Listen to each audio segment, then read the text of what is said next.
We've received apologies from Councillor Keithidden, Chair.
All registered speakers will be allowed to speak for 3 minutes, apart from a ward councillor who may speak for up to 5 minutes.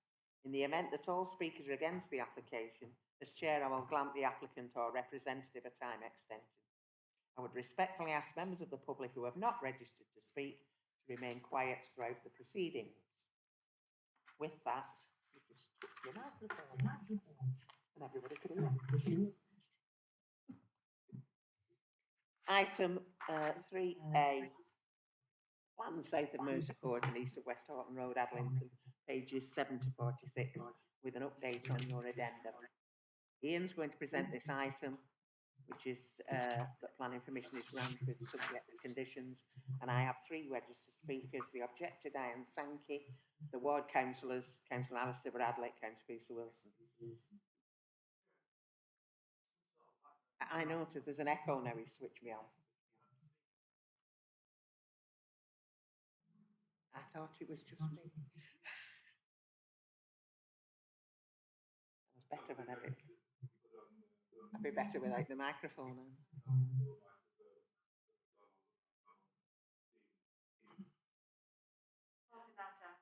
Is that okay? Right. Is that better? I don't know what she's done, but they. Right. Ian, can you present the report, please? Yes, thank you, Chair. Can I just check that you can hear me before I start?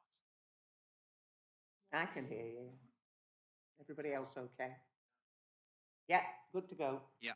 Okay, thanks, Chair. This application seeks full planning permission for the erection of 7 buildings comprising 14 light industrial business units located to the west of the railway line at Adlington to be accessed from Rawlinson Lane via Mercer Court. The application site is a long, narrow strip of land most recently used as a site compound for Network Rail and is previously developed land in the settlement area. The proposed development will be contained within the settlement area, and there is a presumption in favour of sustainable development as set out in the framework and the Chorley local plan. The proposed units would be of a modest scale and a somewhat traditional design style, and would be laid out in a linear pattern following the railway line, which is considered to be a suitable form of development appropriate to the character of the location. The application site is bound by residential development to the west. There are dwellings on the opposite side of the railway line to the east. The proposed buildings themselves are not considered to result in any adverse impacts on the amenity of the occupiers of these dwellings, given their scale and design. It is noted that concerns have been raised in relation to noise and disturbance from the use of the site. The noise assessment has been submitted in support of the proposal, which has been reviewed by the Council's Environmental Health Officer, who raises no objection. Notwithstanding this, the definition of light industrial development as applied for under Class E of the use class order is defined as any industrial process being a use which can be carried out in any residential area without detriment to the amenity of that area by reason of noise, vibration, smell, fumes, smoke, soot, ash, dust or grit. On this basis, it's not considered that there will be any unacceptable impacts on residential occupiers through noise or any other form of disturbance. The site will be accessed from Rawlinson Lane via Mercer Court as it is presently. LCC Highways consider that this would be an acceptable arrangement that would not be harmful to highway safety, subject to the provision of a suitable scheme for site access and off-site works of highway improvements. A number of concerns have been received from residents occupying properties to the west of the site with regards to surface water drainage. Flood risk assessment has been submitted in support of the application, which has been assessed by the lead local flood authority. This proposes that surface water is discharged to Ella Brook, which has been accepted by the lead local flood authority at this stage, subject to the provision of further details and a detailed final drainage strategy. The development would provide the economic benefits of employment generation whilst providing the social benefits of comprehensively redeveloping previously developed land and eliminating an unrestricted use of the land to be replaced by a development that provides the opportunity to be controlled through planning conditions. Overall, the application is considered to be acceptable in accordance with the policies of the development plan and is recommended for approval subject to conditions. Thank you, Chair. Thank you, Ian. Diane? Can you hear us? Yes, thank Okay, you, would Chair. you like to start, Diane, please? Yes, just to confirm that my main concern is the flood risk to Ella Brook. The culvert underneath at the edge of the site opens up on my back garden, and we have noticed that an increase in rainfall, natural rainfall, and I know that there are plans and it's subject to the final drainage strategy. I understand that planning permission for another site off Charlie Road at Heath Charnock has been granted for build of new houses, and I know they have to be taken into account separately. But I just want to express my concern about the lack of natural drainage onto land for natural surface water, and that the council should take account of the two sites together. But I understand that during the planning committee permission process, that wouldn't normally be taken into account, just within this one application. But that's my main concern, Chair. Thank you. Okay, thank you for that. Thank you. Councillor Bradley?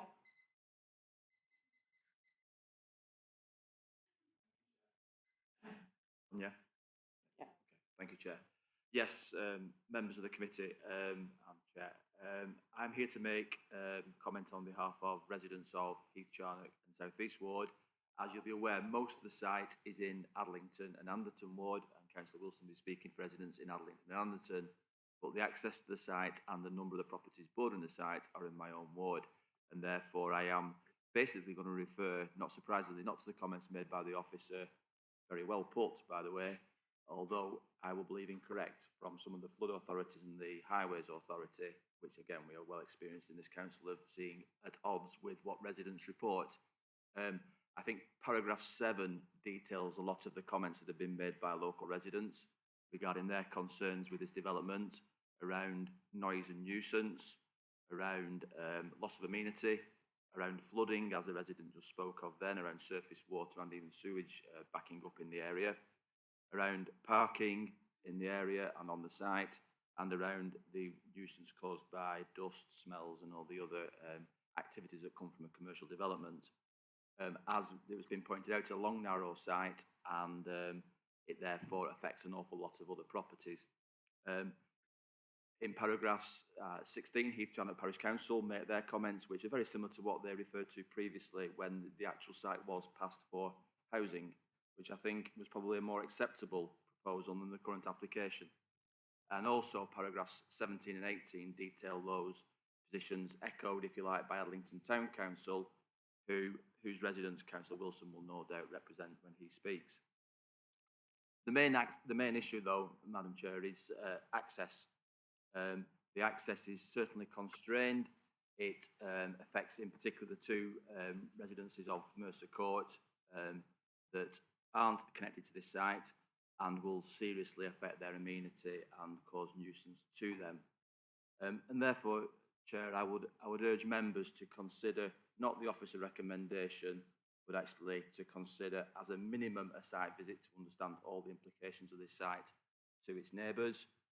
But I would actually urge members to refuse this application on the grounds that the proposed development would result in increased intensity of activity, in particular with vehicles accessing the site with great regularity. This would result in undue noise and disturbance that would be harmful to the amenity of neighbouring residential occupiers, contrary to policies EP3, EP4 and BNE1 of Chorley's local plan. And on those grounds, Chair, I hope members will listen to that proposal. Thank you. Thank you, Councillor Bradley. Councillor Wilson?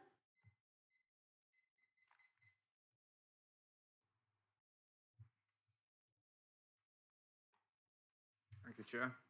I don't intend to waste members' time and just repeat everything that Councillor Bradley has said, but what I would like to do is just emphasise a couple of those points that were raised, particularly on behalf of the residents of Adlington, who will be affected by this application should it be given permission.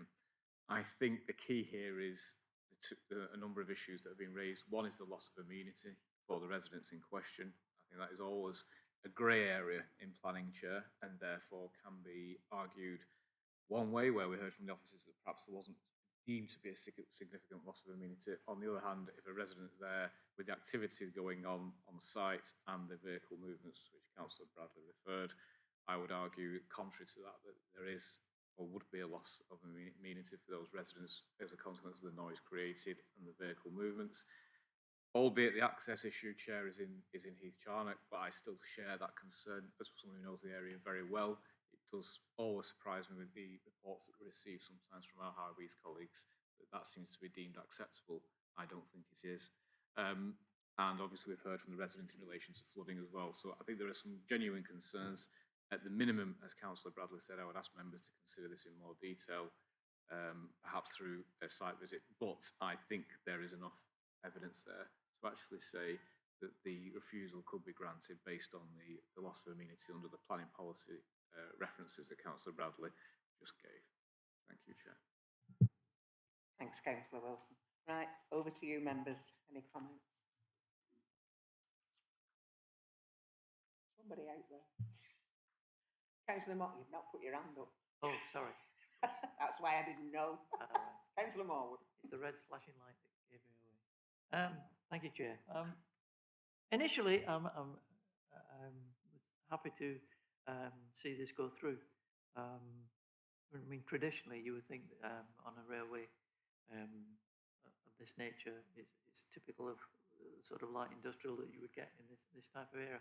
But I've listened to the objectors and the ward councillors, and I think it's fair enough to say that I think, I mean, I'm not familiar with this area, and I would like to see the site access particularly, and perhaps look at the potential for flooding and so forth. So I'm happy to propose a site visit at this stage.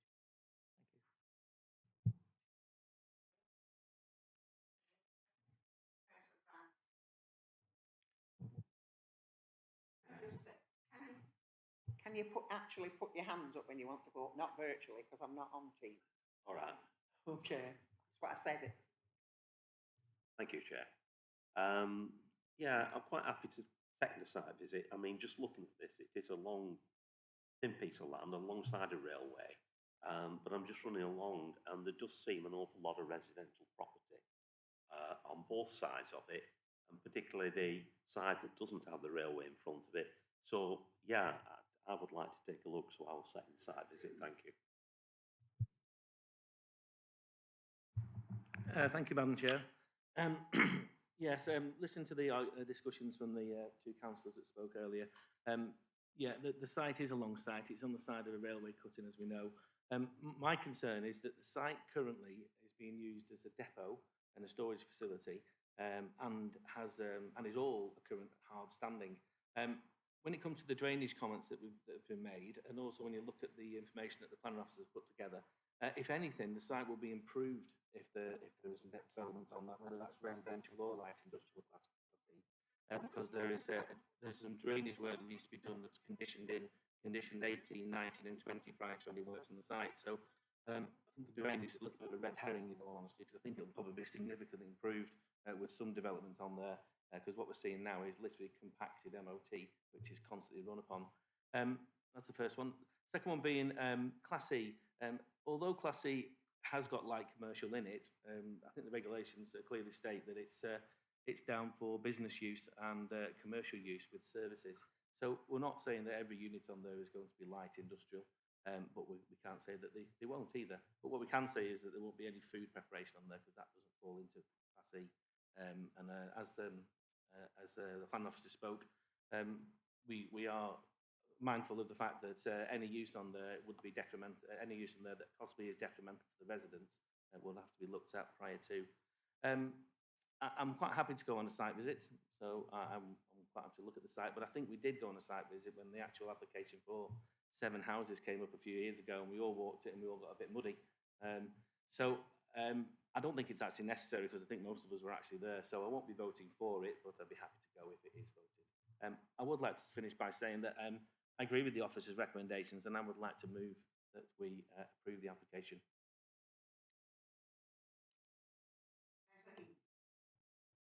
Thank you, Chair. I've been just looking at the pictures of the units, or what they proposed are going to be. They look like bungalows, really, don't they? They don't really look like an industrial site. I assume they're going to be offices and small workshops, which I would have thought would be appropriate for what has been a railway yard in the past, and backs onto the as you say, not a very noisy railway anymore. But I'll go on a site visit. I know where the site is and everything, but I'll second Councillor Boardman for approval.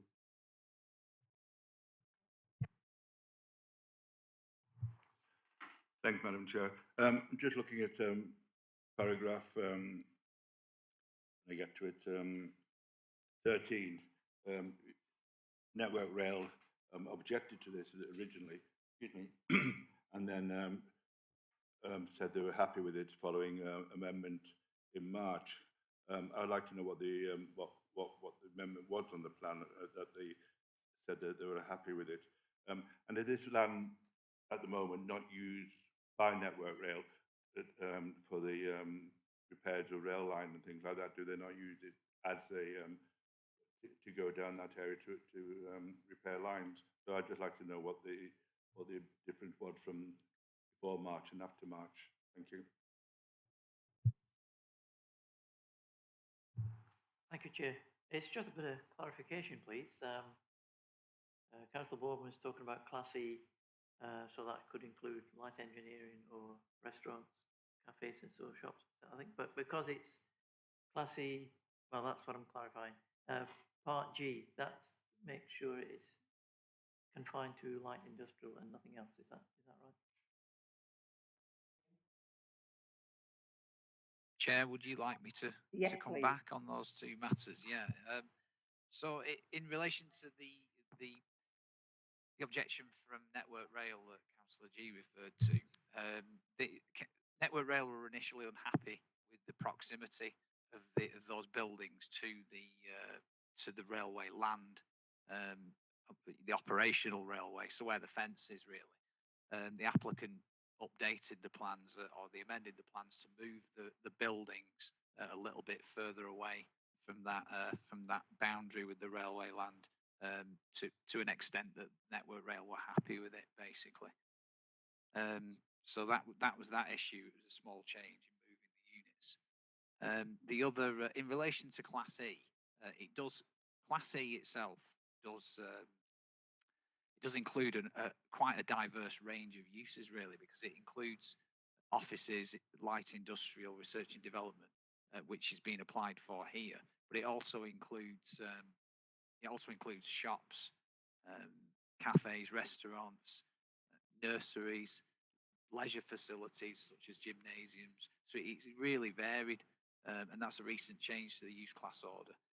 So in making a recommendation on this application, we've included a condition that would tie this down specifically to Class E, Part G, which is simply the offices, offices, small light industrial workshops, and research and development.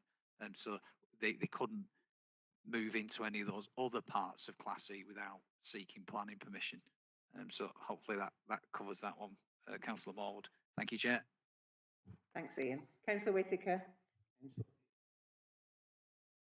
Thanks, Chair. I'm looking at paragraphs 16 and 17 relating to the Parish Council's views on these matters, and one particularly, I think, at 16, which Councillor Bradley alluded to about the access, which is vision. So I'd very much like to go and have a look at this site, please. Thank you, Chair. I was minded to approve this. And the biggest thing about with all the objections is the access. A lot of the other things just seem to be red herrings, that they can't see the train lines. See, that's not a bonus.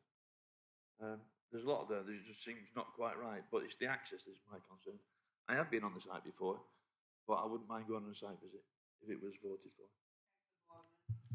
Thank you, Madam Chair. Again, access, if the application that's before us has not had comments from LCC Highways that the access is unsuitable, and we've seen numerous ones like this over the past 5 or 6 years, and also it has planning permission granted for 7 houses on there, which was also to reform the access, plus its current uses for heavy haulage and storage. So access might be an issue in some people's eyes, but it's clearly being used at this moment in time. So we need to be mindful of that, and also we need to be mindful of the improvements to the access that will be put forward as part of the application.